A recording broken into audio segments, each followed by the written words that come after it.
guys, and once again welcome back to our channel Let's Conquer History. So हम लोगों ने chapter 2 Kings, farmers and towns का explanation शुरू कर दिया था. इस चैप्टर पर पार्ट 1 एंड पार्ट 2 बन चुका है. अगर आप लोगों ने अभी तक पार्ट 1 और पार्ट 2 नहीं देखा है, then the link is provided in the description. Please check it out. So आज की वीडियो हम लोग शुरू करते हैं with the topic chiefs and kings in south India. So हम लोगों ने पिछली वीडियो में मौर्यन एम्पायर के बारे में डिस्कस कर लिया था. अब इस वीडियो में हम लोग post Mauryan period, after Mauryan empire, जो भी न्यू चीफडम्स इमर्ज हुए इन साउथ इंडिया, उनके बारे में डिस्कस करेंगे. सो न्यू चीफडम्स इमर्ज हुए in Deccan region and south India. इनके एग्जाम्पल्स हैं चोलास, पांड्यास, चेरास, जो कवर करते थे कौन सा रीजन? तमिलकम. तमिलकम एक टर्म है जो एंशिएंट टेक्स्ट में यूज करा गया है for south India. It included states of Kerala, Tamil Nadu, Andhra Pradesh and Karnataka. तो ये 4 स्टेट्स तमिलकम रीजन में आते थे. So these 3 kingdoms, they were located in this region. Then what is a chiefdom? Chiefdom होता क्या है? तो जैसे kingdom is a area ruled by a king, वैसे ही chiefdom is a area ruled by a chief. तो who was chief? Chief was a powerful man of a tribe or a community, जो जिसकी position hereditary हो भी सकती थी और नहीं भी हो सकती थी. देन क्या क्या फंक्शंस होते थे चीफ के?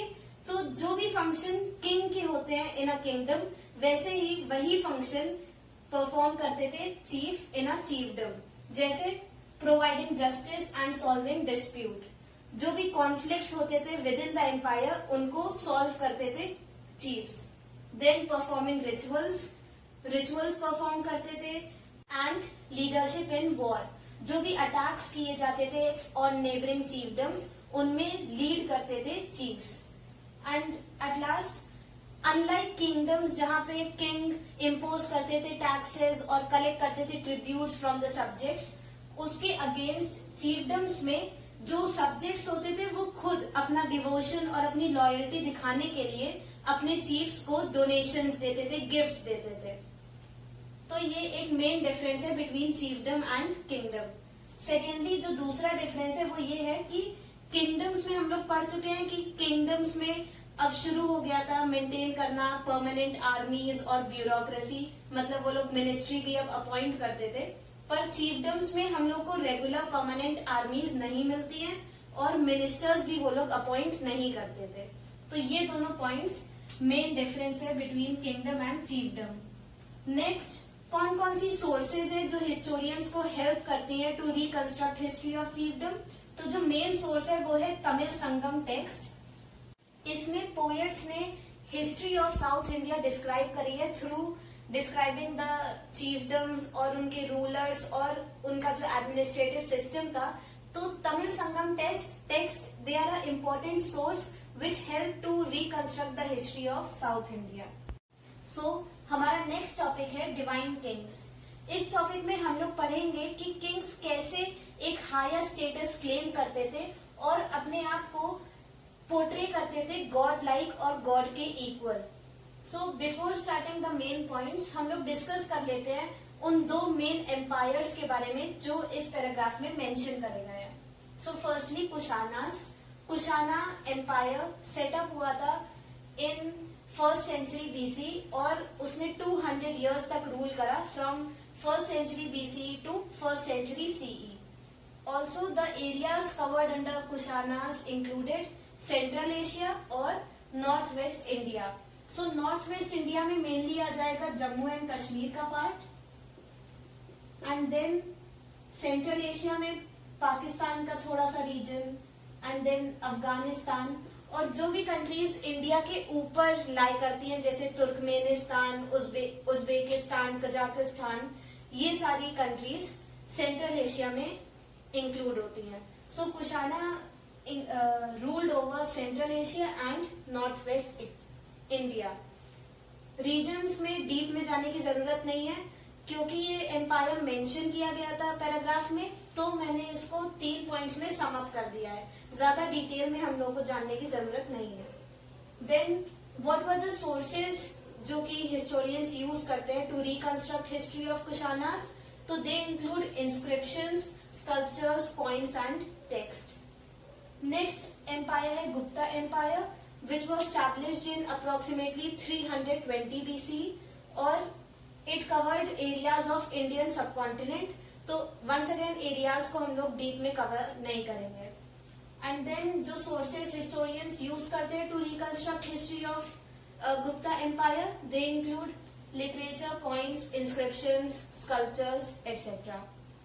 Inscriptions में प्रशस्तिज mainly use करी जाती हैं to reconstruct history of Gupta empire.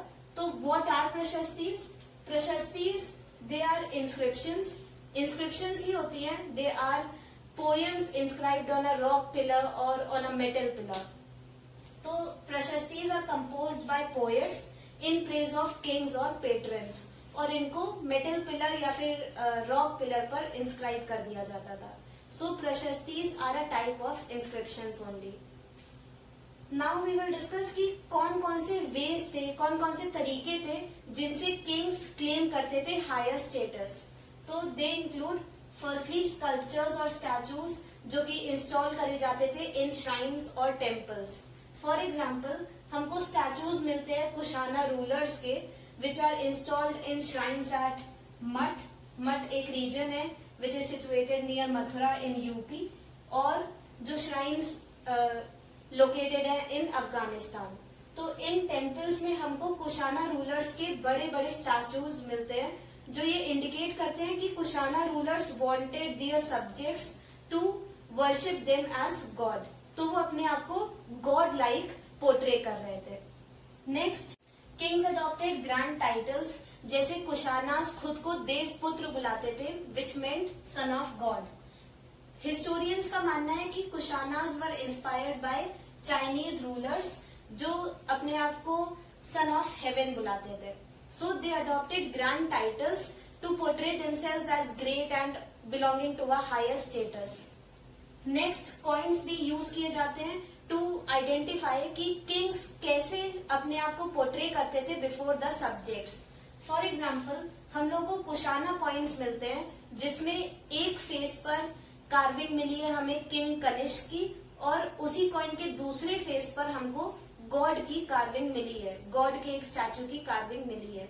So it shows कि किंग कनिष्क अपने आप को गॉड के इक्वल दिखाना चाह रहे हैं कि on one face there is a carving of a god and on the other there is a carving of a king. So coins were used by kings to claim higher status.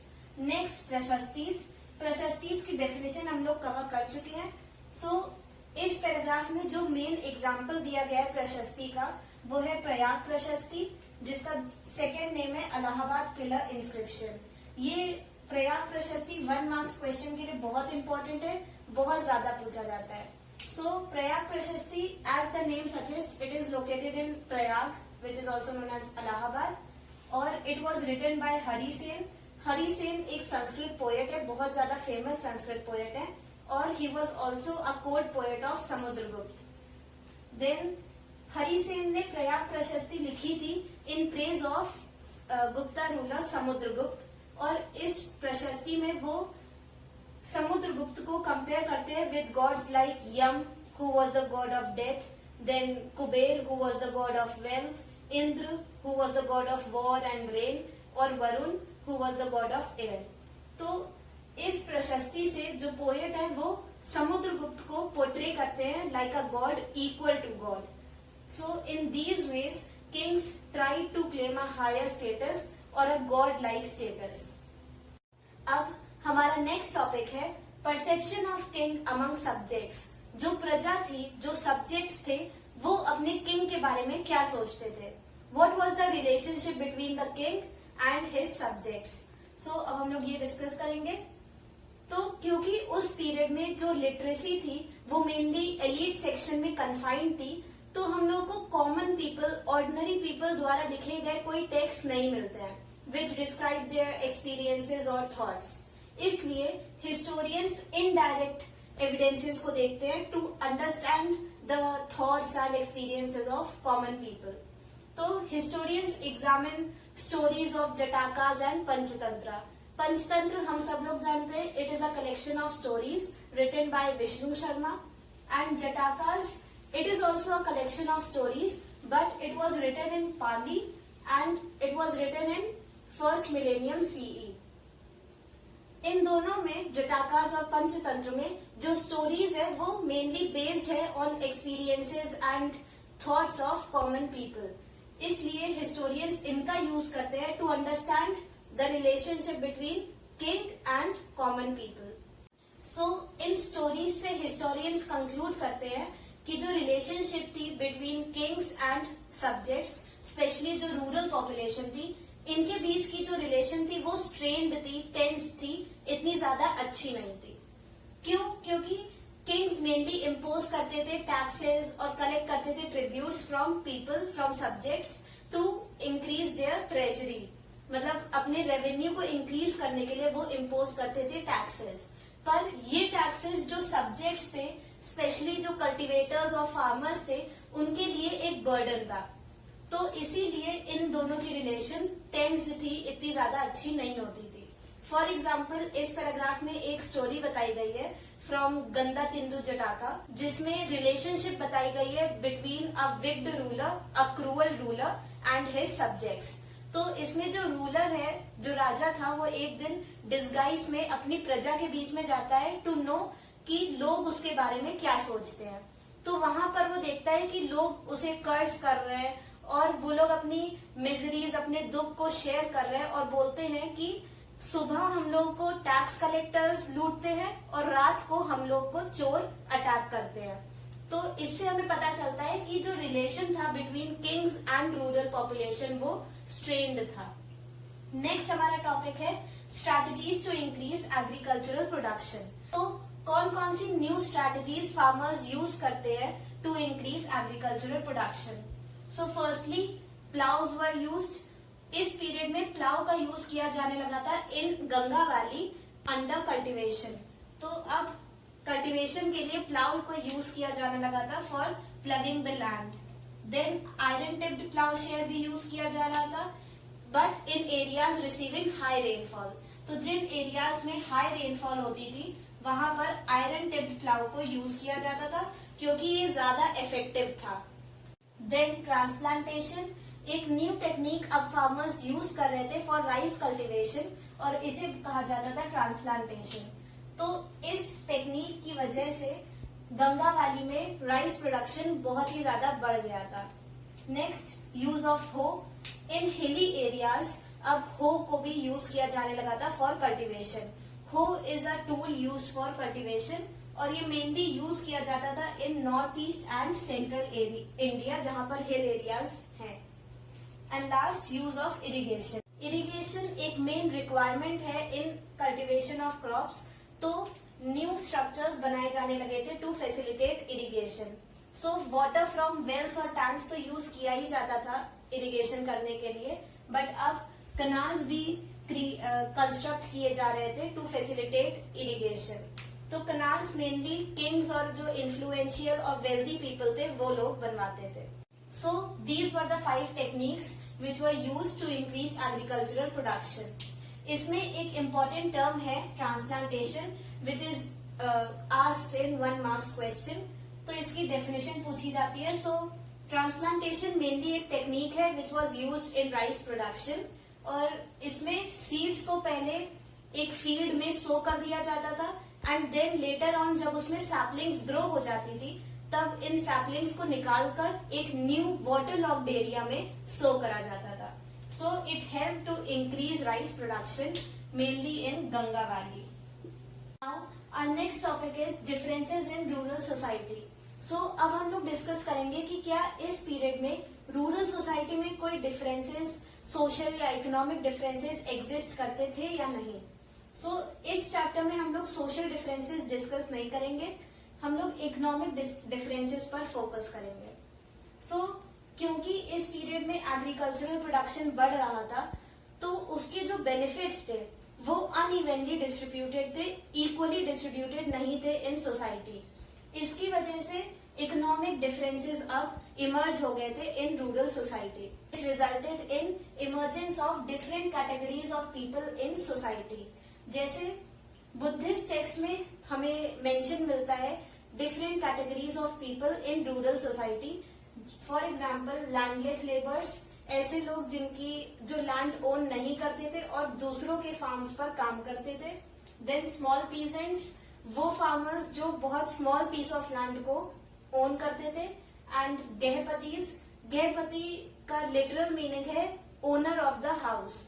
इसके बारे में अभी हम लोग later on detail discussion इस पर करेंगे। And large land holders, ऐसे फार्मर्स जो a large piece of land को ओन करते थे। तो ये सारे जो डिफरेंट कैटेगरीज अराइज हुई, तो उसका मेन रीजन था differential access to land, labour and agricultural technologies. और इन बुद्धिस्ट टेक्स्ट में ये भी बताया गया है कि जो लार्ज लैंड होल्डर्स थे और जो विलेज हेडमैन थे, वो एक पावरफुल फिगर थे इन विलेजेस, मतलब वो एक इन्फ्लुएंशियल सेक्शन थे in village society. And then ये ऐसे सिमिलर सोशल कैटेगरीज हमको साउथ इंडिया में भी मिलती हैं, जिनका मेंशन हमको तमिल संगम टेक्स्ट में मिलता है, जिनको वेलालर्स, उझावर्स और आदिमाई बोला जाता था। वेलालर्स मतलब लार्ज लैंड होल्डर्स, उझावर मतलब प्लाउमैन या फिर स्मॉल पीजेंट्स, और आदिमाई मतलब स्लेव्स। सो ये सिमिलर कैटेगरीज हमें थ्रू आउट इंडिया अलग अलग विलेज सोसाइटी में मिलती हैं। लैंड ग्रांट्स मतलब डोनेशन ऑफ लैंड, मतलब अलग अलग साइजेस ऑफ लैंड्स को डोनेट किया जाता था, ग्रांट किया जाता था by kings and wealthy people to Brahmanas and religious institutions and Samantas. Samantas एक इम्पोर्टेंट टर्म है, इसको अभी हम लोग लेटर ऑन डिस्कस करेंगे। एंड देन इन लैंड ग्रांट्स को रिकॉर्ड करा जाता था in inscriptions as a proof of transaction, as a record of transaction. और इन लैंड ग्रांट्स का एक मेन एग्जाम्पल है Prabhavati Gupta. Prabhavati Gupta was the daughter of Chandragupta two, जो कि एक फेमस गुप्ता रूलर थे, and she was married to Vakatakas. Vakatakas एक एम्पायर था in central India. So Prabhavati Gupta ने एक इंस्क्रिप्शन में रिकॉर्ड करवाया था donation of a village to a Brahman. ये सोर्स 8 में कंप्लीटली एक्सप्लेन्ड है, आप लोग सोर्स 8 जरूर रीड कर लीजिएगा। एंड लास्ट, क्या क्या रीजंस थे, कौन से रीजंस थे कि वेल्दी सेक्शन और किंग्स डोनेट करते थे लैंड? तो firstly to expand agriculture, agricultural region को एक्सपैंड करने के लिए, जिससे कि एग्रीकल्चर प्रोडक्शन इंक्रीज हो। तो अगर एग्रीकल्चर प्रोडक्शन इंक्रीज होगा तो किंगडम का रेवेन्यू इनकम इंक्रीज होगी। तो firstly to expand agriculture which indirectly helped in increasing king's revenue. Secondly, to gain support of people and to showcase their powers. Kings अपने आप को एक पावरफुल फिगर दिखाने के लिए, जो अपने सब्जेक्ट्स का वेलफेयर चाहता है, ऐसा दिखाने के लिए they donated land to Brahmanas and religious institutions. Now at last हम लोग इम्पोर्टेंट टर्म्स डिस्कस कर लेते हैं जो 1 मार्क्स क्वेश्चन के लिए इम्पोर्टेंट है। सो फर्स्टली गृहपति, गृहपति मतलब ओनर और हेड ऑफ हाउस होल्ड, तो जो मेनली मेल्स होते थे। तो they exercise control over women, children, slaves and workers, और they owned all the resources belonging to the household. जैसे जो लैंड हाउस होल्ड ओन करता है या फिर जो डोमेस्टिक एनिमल्स हाउस होल्ड को बिलोंग करते हैं, उन सबका ओनर कौन था? गृहपति, विच वर मोस्टली मेल्स। तो ये टर्म डिस्क्राइब करता है और इंडिकेट करता है the status of males in Indian rural society. Then next Samantas. Samanta एक टाइटल था और एक या फिर एक पोजीशन थी जो कि किंग्स देते थे टू लार्ज लैंड होल्डर्स। तो ये सामंत कौन था?